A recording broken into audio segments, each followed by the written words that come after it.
네, 안녕하십니까. 이번 주 강의 시작하겠습니다. 지난 시간에 학생들에게 이제 숙제를 내줬죠. 그래서 조를 짜가지고 한번 회의를 해보라고 했는데, 6개 조, 모든 조가 전부 결과를 제출을 했습니다.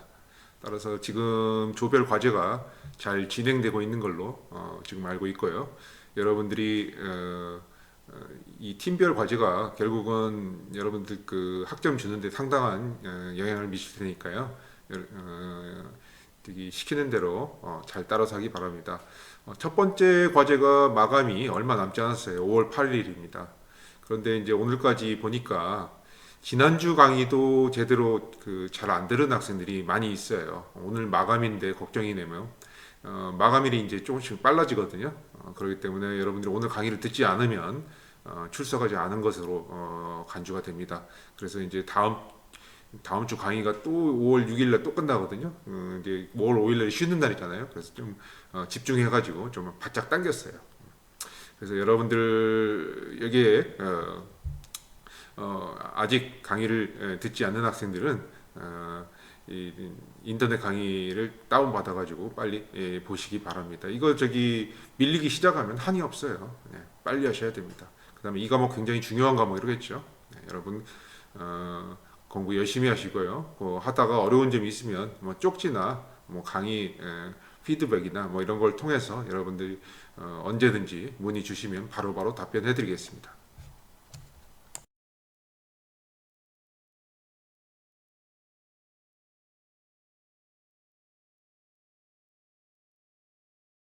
네, 여러분들 교과서 그 102페이지부터입니다. 102페이지부터고요. 내용은 이제 그 창의적 아이디어 발상법 이렇게 나와 있습니다. 사실은 4장까지만 하면 진도가 거의 끝납니다. 그래서 이제 이 다음부터는 여러분들이 팀별 활동을 통해서 실습하는 내용들이고요. 내가 여러분들을 이제 이끌고 기초적인 걸 가르치는 것은 아마 그 지난번에 5장 조금 했잖아요. 그래서 5장 후반부 조금 더 하고 이제 끝내려고 해요. 네. 여기 보시면 이제 개요가 나오고 그다음 브레인스토밍 기법, 그다음에 트리즈, 그다음에 스캠퍼가 있는데 스캠퍼는 그냥 건너뛸게요. 안 할게요. 평소에 잘 안 가르칩니다. 그다음에 수학 분석 있는데 참고적으로 여러분들 보고서 쓸 때나 이런데 뭐 형식적으로 수학 분석을 하는 경우가 많이 있거든요. 그래서 이제 조금 할 거고요. 그 다음에 네, 만다라트 기법이 있는데 만다라트 안 할게요. 그 다음에 이제 그 외에 아이디어 발상법 뭐 이렇게 되어 있습니다. 그러니까 여기 이 중에 할 것은 뭐냐면 잠깐만요. 이렇게 형광펜으로 안 바뀌는 빨리. 네, 이거 형광펜이죠.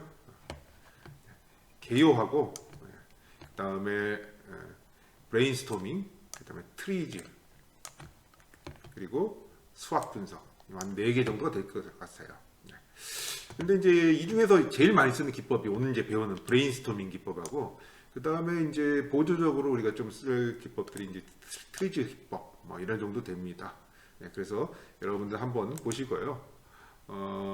뭐 이 개요에 보니까 교과서 이제 102페이지에 뭐러뭐러 써놨어요. 그 중에서 이제 눈에 띄는 게 이제 아인슈타인이라는 사람이 한 말이죠. 아인슈타인은 굉장히 유명한 물리학자죠. 네. 자, 고정관념을 깨뜨리고 문제를 정확히 파악하고 생각하지도 못한 새로운 아이디어를 개발하고 새로운 해결책을 발전시켜라. 이렇게 4단계로 창의적 발상법을 정의를 했어요. 자, 한번 봅시다.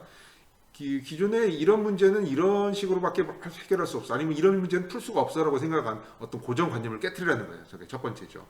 그 다음에 이걸 창의적인 방법을 해결하기 위해서는 문제를 여러분들이 정확하게 이해를 해야 된다는 거예요. 그래서 정확히 뭐가 문제인지를 파악을 하고 그 다음에 생각하지도 못한 새로운 아이디어를 개발하라. 이게 굉장히 어렵죠, 사실은.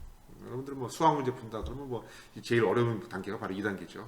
그 다음에 이제 새로운 해결책을 발전시켜라 그랬습니다. 예, 발전이라는 것은 우리가 노력을 통해서 끊임없이 발전시키는 거예요. 에디슨이 그랬죠. 우리 발명이라는 것은 1%의 영감과 99%의 노력이다 그랬잖아요. 자, 우리가 이제 아이디어를 떠오르는 것이 굉장히 중요한데 그 떠오르는 아이디어를 가지고 99%의 노력을 거기다 더해가지고 더 발전을 시켜야 되는 거죠. 그래서 아이디어가 결국은 목적에 맞게 구체화가 돼야 된다. 이런 내용들입니다. 여기 보시면 창의적으로 문제를 찾고 분석하여 종합, 자 문제를 찾는 것이 하나 있고요. 그 다음에 분석하는 게 있고 종합하는 게 있어요. 그래서 뭘 하러가 해결책을 제안하는 거. 자, 공학이라는 것은 문제 해결의 학문이다. 여러 번 반복했죠. 여러분들이 앞으로도 팀 활동을 하면서 여러분들이 제시하는 해결책이 얼마만큼 참신한가. 네. 그 다음에 어떤 과정을 통해서 이 분석과 종합하는 과정이 있었는가. 네. 이런 것들을 집중적으로 평가하게 될 겁니다. 아까 말씀드렸던 브레인스토밍, 트리즈, 수학 분석 뭐 이런 방법들을 여러분들과 함께 공부하겠습니다.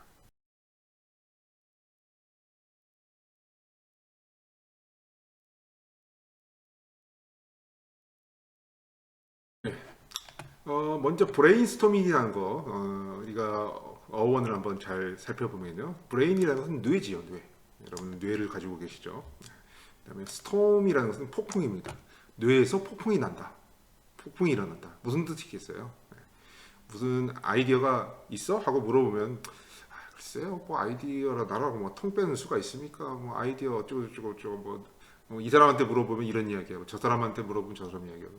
자, 팀원들 다 모여. 그래가지고 짧은 시간 내에 자 여러분들 뇌에서는 지금 폭풍우가 칩니다. 자 우리 같은 목적으로 아이디어 막 쥐어짜내 봅시다. 그래가지고 한 번에 쥐어짜내는 것이 바로 브레인스토밍이에요. 자 미국의 광고 회사 광고에 아이디어가 굉장히 많이 필요하죠. BBDO사의 사장 오즈번이라는 사람이 고안한 회의 방식의 일종이다. 비슷한 거 그런데 여러분 굉장히 많이 합니다. 여러분들 주로 아이디어 내라고 하면 주된 원천이 브레인스토밍 기법으로 내는 거예요. 자, 광고 제작 시 아이디어를 방출한다. 기존 생각은 개인이 광고 제작 작업을 하는 것을 당연시했어요. 개인이 했다고 해요, 이런 걸. 그렇기 때문에 효율이 많이 떨어지겠죠. 그 다음에 좋은 작품이 잘 안 나오겠죠. 오즈번의 생각은 뭐냐면 디자이너가 광고 문안까지 발상해도 좋지 않을까? 광고 카피까지 그냥 되게 디자이너가 하는 거예요. 한 번의 선택이 10년을 좌우합니다. 뭐 이런 거 있잖아요. 네, 뭐 되게 사랑은 움직이는 거야. 우리 때는 그랬는데 여러분들은 뭐 어떤 광고 카피를 주로 씁니까? 네, 모르겠습니다. 자, 그래서 디자이너라든지 광고 문안자, 경영 담당자 관계없이 그냥 원탁에 모여 앉는 겁니다. 모든 팀은 다 모여 앉는 거죠. 그렇게 해서 자유롭게, 이 자유라는 말이 굉장히 중요한 말입니다. 자유롭게 광고를 발생했다. 그래서 어떤 집단 기법을 생각해냈는데 드디어 1941년도 2차 세계대전이 이제 막 시작했을 당시죠. 그때 당시에 브레인스토밍을 개발해서 실용화를 했다. 이런 브레인스토밍 개발의 역사가 나와 있습니다. 참고하시고요. 자, 브레인스토밍은 어떤 방법이다? 자, 뇌에서 폭풍우가 치게 하는 방법이다. 이렇게 이해하시면 되겠습니다. 자, 네 가지 중요한 원칙이 있습니다. 이거 시험 보면 항상 나와요. 이거 여기다 별표 2개 넣을게요. 별표 2개. 시험에 나온다는 얘기죠. 나올 수 있다는 이야기죠. 첫 번째 규칙은 판단을 보류하는 겁니다. 이 판단을 보류한다는 이야기는 굉장히 중요해요. 상대방을 존중해야 된다는 이야기죠. 참석자는 아이디어를 내놓는 것만 전념하고 판단은 나중에 하라 이거예요. 누가 막 옆에 친구들이 야뭐 이상한 이야기를 해. 말도 안 되는 이야기 같아요. 야 그건 말도 안 돼 임마. 싸우지 말라는 이야기야. 그냥 받아들이라 이거예요. 모든 아이디어를 그냥 다 적어요. 큰 종이에다 갖다 놓고 막 적어. 이게 이제 첫 번째 규칙이 아주 중요한 규칙입니다. 자유분방하게 아주. 두 번째 규칙은 자유분방한 거죠. 누구나 자유롭게 말할 수 있어요. 야, 너는 저기 내가 말이야 삼수를 했는데 너는 나이도 어린 놈이 말이야. 이러지 말란 말이야. 아니면 형은 삼수에도 들어왔잖아. 머리도 나쁜 형이 뭘 아이디어를 내놓는다 그래. 그런 이야기 하지 말라는 거예요. 같은 팀원이면 동등한 권리를 가지고 계속 이야기하란 거예요. 그 사람 이야기 다 적어줘, 다 들어주고. 그러면 그렇게 하다 보면 굉장히 아이디어가 많아지겠죠. 이 많은 아이디어 중에 골라야지 좋은 아이디어가 나옵니다. 이게 비법이에요. 자, 제가 방금 한 이야기 나왔죠. 질보다 뭐? 양. 자, 비판 평가를 하지 않고 아이디어를 막 자유분방하게 내놓으니까 다행히 아이디어가 대량으로 나오겠죠. 그리고 난 다음에 팀장이나 다른 팀원들도 도와줘야겠죠. 제일 중요한 게 뭐냐면 결합 개선입니다. 어떤 팀들은 이 아이디어는 굉장히 많이 내는데 나중에 보면 실속이 없어. 뭘로 저기 수렴해야 될지 발사는 하는데 수렴이 안 돼. 그런 팀들은 어떻게 좋은 아이디어로 이렇게 끝맺음 결실을 맺지 못하겠죠. 그래서 다른 누군가가 개선시키고 연구하여 보다 재밌는 아이디어로 발전시켜 나가야 된다. 그래서 여러분들 팀원들이 모여가지고 막 여러 가지 주제에 대해서 이렇게 굉장히 많은 아이디어를 낸 다음에 그 중에서 좋은 아이디어를 골라야 되는데 가장 쉬운 방법 하나 알려줄게요. 자, 비슷한 것끼리 카테고리별로 묶어보세요. 그렇게 되면 네 아이디어가 네 아이디어가 원래 다른 것 같지만 사실은 이렇게 하면 하나로 합성되지 않아? 뭐 이런 식으로 뭐 애플 펜 뭐 이런 거 있잖아요. 오는 학생도 있나? 썰렁한가? 하여간 뭐 그런 식으로 해가지고 아이디어를 축소시킵니다. 무산자도시 착착착착 축약시켜요. 그러다 보면 나중에 좋은 아이디어 몇 가지로 이렇게 분류가 가능하고요. 그 중에서 좋은 아이디어를 여러분들이 어떤 원칙을 가지고 선택할 수 있게 됩니다. 그래서 사실은 브레인스토밍 하고 난 다음에 또 이제 수렴적 사고인 뭐 마인드맵이나 이런 거 그려가지고 이것들을 이제 쭉 묶는 그런 작업도 뭐 실습 과정에서 필요하겠죠. 그런데 옛날에는 했는데 이번 학기에는 가르치지는 않습니다. 여러분들이 한번 해보세요. 숙제 낼 테니까. 자, 브레인스토밍의 구체적인 진행 방법입니다. 여기 한번 읽어보시고요. 주제를 구체적인 것을 선정하라. 예를 들어서 하늘을 날 수 있는 자동차를 한번 설계해보자. 이런 것들이 이제 하나의 목표가 되겠죠. 그래서 그 어떤 주제를 선정한 다음에 참석자 전원이 얼굴이 서로 보여야 됩니다. 그냥 눈 안 보고 그냥 됐어. 그래서 여러분 줌이 필요한 거야. 회의할 때 줌을 쓰세요. 아니면 뭐 모여서 해도 됩니다. 소규모로는. 그래서 여러분들 모이는데 자 여기서 보면 모조지란 큰 종이죠. 큰 종이 또는 화이트보드 등을 준비해라. 그래서 왜 그렇습니까? 여기다 지금 나온 아이디어를 적으려고 그러죠. 막 적으세요. 또 어떤 경우에는 포스트잇 같은 거 가지고 이렇게 쭉 이렇게 써가지고 붙이는 경우도 있습니다. 자기 거 이렇게 써가지고 붙여가지고 만드는 경우도 있어요. 그래서 그런 과정을 여러분들이 한번 볼 거고요. 분위기를 잘 조성하는 사람을 진행자로 선정한다. 팀장이 좀 숫기가 없으면 좀 오락부장 있잖아요. 그런 사람이 이제 진행자를 하면 잘하겠죠. 뭐 참석자는 여러분 팀원들 전체가 될 거고요. 발언을 전부 다 기록해라. 그다음에 이것을 나중에 키워드로 요약하라. 비슷한 것끼리 묶어가지고 자꾸 요약하라 말이죠. 아이디어 발상 시간은 1시간이 적합하다. 한다고 뭐 2시간, 3시간 모여서 이야기해봤자 효율도 안 나고 그 회의만 길어지고 나중에 지쳐가지고 다들 나가 떨어집니다. 여러분들 그래서 그 이상의 시간이 소요되면 휴식 시간을 가져라. 좀 쉬기도 하고요. 자, 브레인스토밍 결과는 바로 내지 말고요. 하루 정도 지난 후에 생각이 정리되면 그때 내도 늦지 않는다. 이런 내용들입니다. 자, 카드 브레인스토밍은 아까 내가 포스트잇 이야기했죠. 그래서 포스트잇에다가 써가지고 이제 붙이는 거예요. 그래서 이제 뭐 적극적인 발언자든지 지위가 높은 발언자가 진행을 하게 되면 다른 사람들이 발언을 잘 못하잖아요. 각자 써가지고 이제 붙이는 거죠. 그래서 여기도 마찬가지입니다. 그 4가지 규칙이 있어요. 4가지 규칙. 아까 얘기했죠. 판단을 보류한다. 자유분방한다. 질보다 양이다. 그다음에 결합 개선한다. 그래서 이게 옛날에는 4S라고 했는데 S 판단 보유가 뭐죠? 이게 굉장히 바보 같은 아이디어도 그냥 우리가 저기 해준다. 그래서 silly. 그다음에 결합 개선 시너지. 그다음에 뭐 자유분방하고 질보다 다 S를 해가지고 다 있었는데 잊어버렸네. 오래돼가지고. 하여간 이 4가지 판단 보류하고 자유분방하고 질보다 양 그다음에 결합 개선 이것들이 이제 브레인스토밍의 4가지 규칙인데 이 규칙을 여러분들이 준수해서 브레인스토밍을 해야 됩니다. 카드 브레인스토밍 각자 한번 되게 5분간 개인적인 아이디어 발상을 한번 실시를 해보고요. 그 전에 이제 주제에 대해서 한번 서로 토의하는 그런 내용들이 있어야겠죠. 아이디어 발표하고 카드를 이제 쭉 나열해가지고 아이디어 발상을 이제 취합을 합니다. 그렇게 해서 이런 카드를 개인별로 이제 나눠진 카드를 걷어가지고 카드 나열을 하면서 정리를 해. 그 과정을 이제 반복한다. 그걸 나중에 이제 아이디어를 평가하고 정리하는 과정은 나중에 브레인스토밍 이후에 있어야겠죠.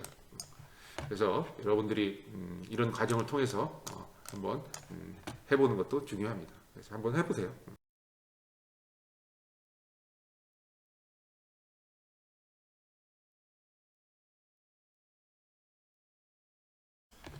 트리즈 기법은 이건 러시아에서 나온 기법이에요. 그래서 이제 특허 심사관이었던 알치슬러라는 그 사람이 개발을 했대요. 그래서 여러 가지 발명 아이디어가 어떻게 도출됐는지를 분류하다 보니까 그 발명의 원리를 우리가 이론적으로 만들 수가 있었어요. 그래서 이제 그 특허 분류 방법 중에 창의적 문제를 해결하기 위한 획기적인 특허들을 분류를 했고요. 그래서 새로운 아이디어 발생 체계를 수립했다. 아이디어를 어떻게 내느냐? 뭐 그냥 아이디어는 그냥 내는 거지. 이전에는 이론이라는 게 없었어요. 그런데 이제 트리즈를 통해서 이제 체계화하게 됐죠. 이 트리즈를 사용하면 어떤 창조적이며 혁신적인 그 문제 해결이 가능하다.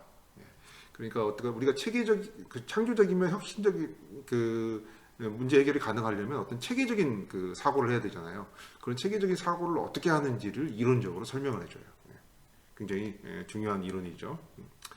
그렇게 해서 그 기능 위주로 분석을 한다. 앞에서 이제 우리가 그 잠깐 창의성 관련해 가지고 어떻게 제품 설계 이야기하면서 우리가 기능 함수라는 거 이야기했죠. 기능 나무라는 것도 그려보고요. 그래서 기능 위주로 분석하는 게 굉장히 중요하고요. 그래서 이 다른 부품이 그 기능을 대신하거나 해당 부품이 필요한 기능을 수행하도록 수정된 설계가 가능하다. 굉장히 중요한 거죠.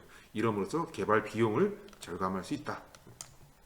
그다음에 어떤 제품의 진화 과정을 예측할 수가 있습니다. 그동안 발명됐던 그런 같은 제품들을 쭉 나열해가서 관찰하다 보면 어떤 제품이 앞으로 시장을 선점할 수 있을까 하는 어떤 그 예측치가 나온다는 거죠.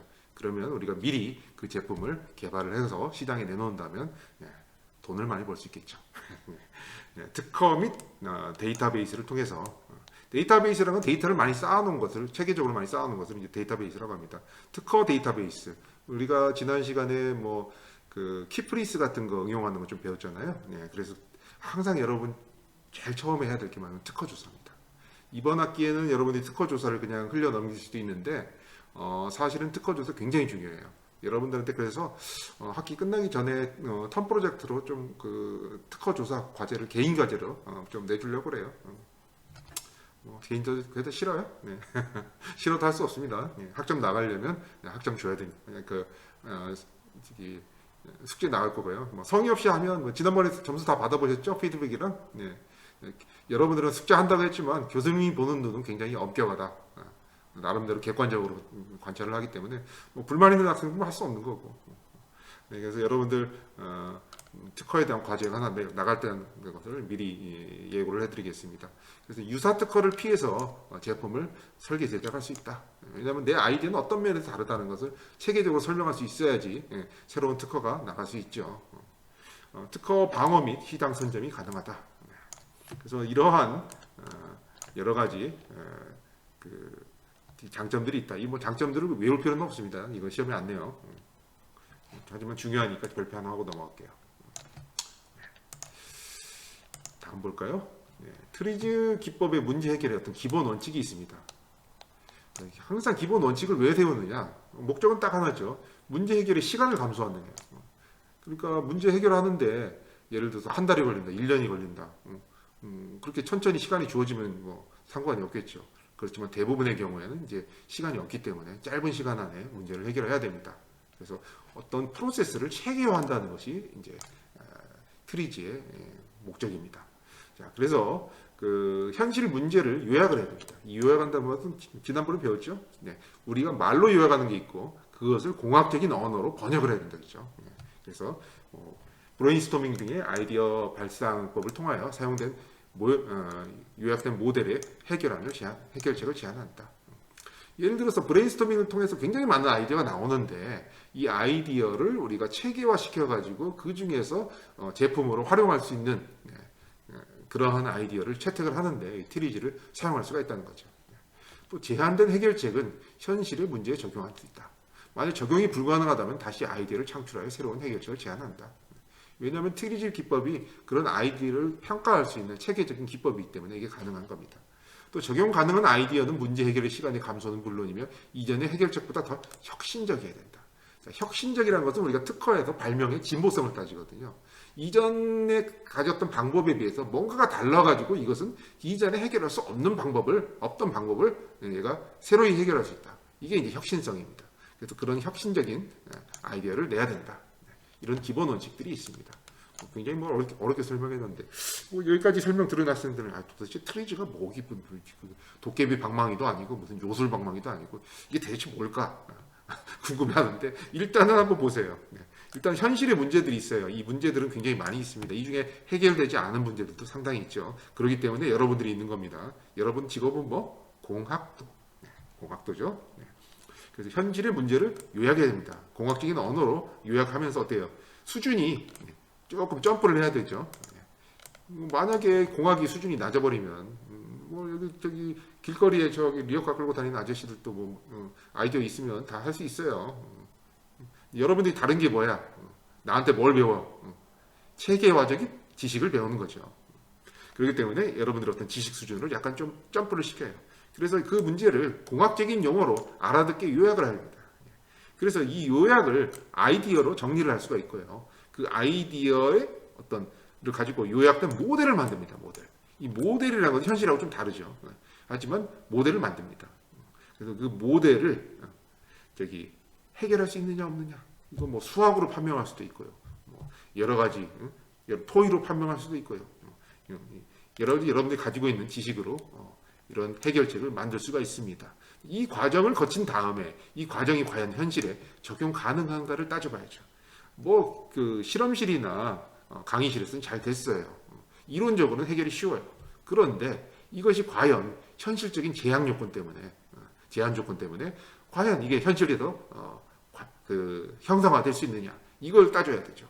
그래서 나온 것이 이제 최종적인 해결책이고 이것이 시간을 줄이고 혁신적인 그러한 방법으로 우리가 작용을 한다면 여기다 그냥 확 한 번에 이제 이 과정을 사실 다 거치는 거죠. 근데 이걸 이제 어떤 테이블이나 이런 걸 통해서 트리지 방법을 통해서 이제 한 번에 쫙 가버리는 거죠. 그러면 우리가 문제 해결이 용이하다. 그런 개념을 설명해 놓은 그림입니다. 이 그림을 보면 뭐 굉장히 깔끔한데 실제 문제는 이렇게 깔끔하지 않은 경우가 많죠. 이게 바로 이론과 현실의 차이죠.